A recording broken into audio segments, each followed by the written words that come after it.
There's that one, the one I liked, which I think was John Lennon, or one of them was turning the volume knob on his guitar while he played, was this one. I Need You, he was doing on it. He was doing a lot of that, and of course when I heard that I went, what the hell is that? It was like, I'd never heard anyone do that before, and there were no pedals to do it at that time, so I'm going, how the hell do you do that, you know? And the amount of thought that went into those little parts. I mean, he was obviously just really concentrating on his playing, and yeah, he wanted to be a great guitarist, there's no doubt about it, and he was a great guitarist.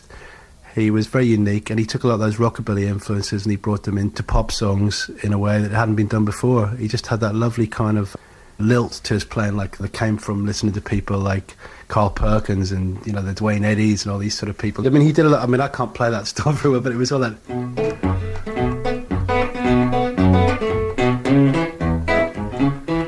It was all a lot of that sort of thing going on, and all that kind of. He used a lot of those sort of rockabilly, sort of country chords. I mean, he was a very underrated guitarist. Because there were a lot of flash guitarists coming out around in the 60s, you know, you had like, obviously, people like Eric Clapton, Jeff Beck, Jimi Hendrix, all the people I grew up listening to a lot, obviously. That was a different kind of thing altogether, but in the context of the Beatles, everyone had to play a part, and to do anything flash or anything very aggressive like that just wouldn't have fitted. But what he did manage to do, again, was to construct these beautiful little pieces of music within the song, which became part of the song. They were solos that you could sing. They were solos that you would remember as part of the song, and that is a really great guitarist to my mind. It's all very well to play a flash solo in the middle of a song, but if you can play a solo that then becomes part of the song and enhances the song, that's the real gift. Like if you take, for instance, And I Love Her, when he did that lovely acoustic thing, and it just goes up the key and he just plays the melody, but then he puts this lovely little, when it starts, it's in that key, and then when it comes to the solo, he just goes same chord sequence but up a key, and then he goes,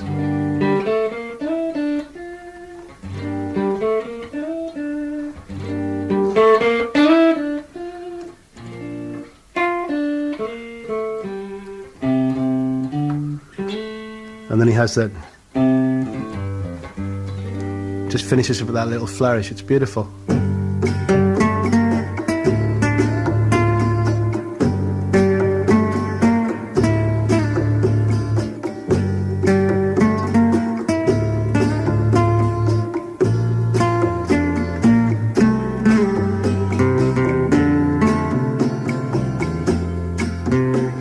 The first time I really heard George play a solo, I realised how gifted he was. It was kind of hard before when we were just kind of strumming along to things, you know, but when he started to come out with these beautiful little kind of masterpieces of solos, he could kind of think of something to play in 8 bars that nobody in the whole world except him would have thought of.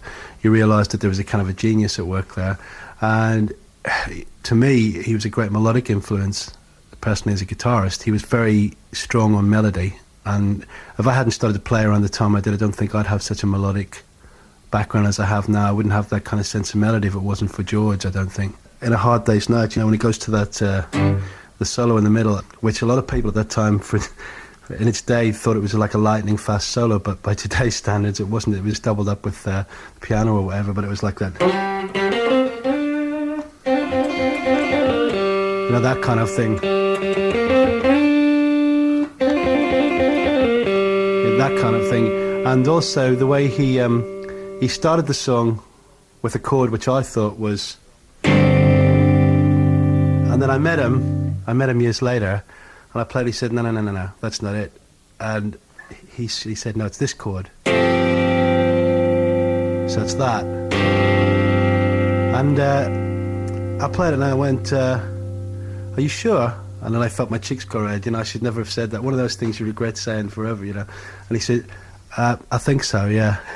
And then he showed me the end of the song, which of course then it all made perfect sense, because if you use that shape, it's like an F chord with over a G bass with a G on top, whatever that's called. I'm not very technical.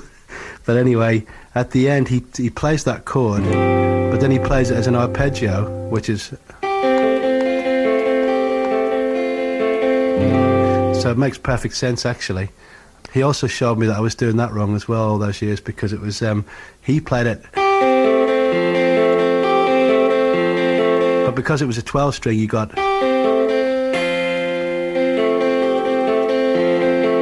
So that was a really clever thing as well. I mean, all the amount of thought that went into those little parts.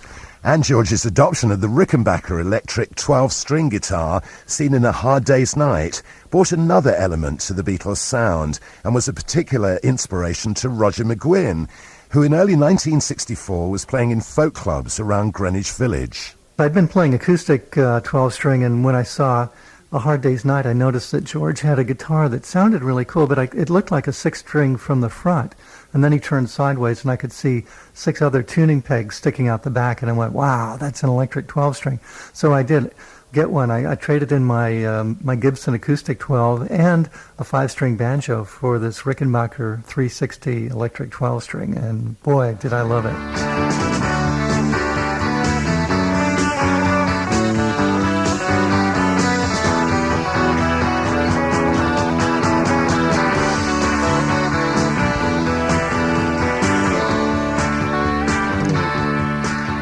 Having been introduced to each other in London by mutual friend Derek Taylor, the Beatles and the Byrds met again in the States in August 1965 to swap musical ideas in Beverly Hills. They actually sent a limousine to pick us all up and brought us up to this mansion where they were encamped with a big swimming pool, and Joan Baez was there, and we were all hanging around the pool table and playing guitars and chatting about our influences, and I was amazed to find out that George and I had learned similar. In fact, the very first thing that both of us learned on the guitar was a lead break from a Gene Vincent song called Woman Love. That was a flip side of Bebop-A-Lula. It was like something like that, and we both learned the same exact thing at the same time. And they said they liked what we were doing, and I couldn't believe it. You know, it was just such a compliment.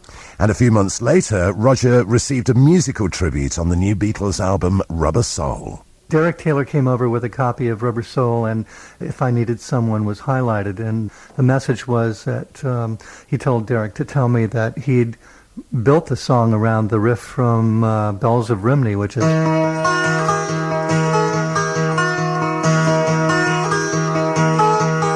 And you can hear the melody of the song in that riff. So, if I needed someone to love, it's the same, you know, it's the melody of the song goes with the riff.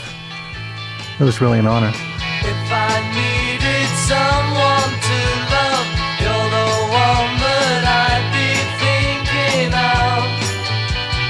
If I needed someone, if I had some more time to spend, then I guess I'd be with you, my friend. If I needed someone, had you come some other day, then it might not have been like this.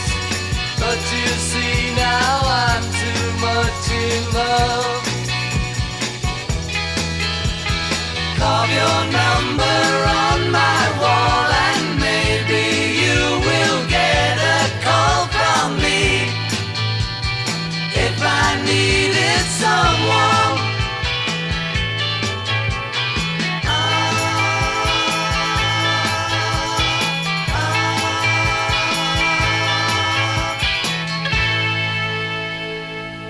If I Needed Someone from the Beatles